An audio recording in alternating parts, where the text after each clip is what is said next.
Okay, I'll just show you how to set the sat nav on this BMW X5. So from any screen onto nav, which is a bottom right at the front here, and then click across again, and then you've got the option to destination input.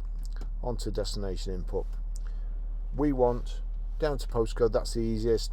Click on place and postcode, and then this rotary control here, which is the easiest method of entry, I think. PR, and then we need to go down to numbers, and it says further characters there. Although they're not highlighted, you've got to get down to the bottom, which is at kind of 6 o'clock. Further characters, click on further characters, and then we've got the numbers. So 5 4, so we're Grosvenor Garage, Chorley Road, Wantleydale, Preston, PR5 4 JS, and then in the center is OK. It's just waiting for you to click OK.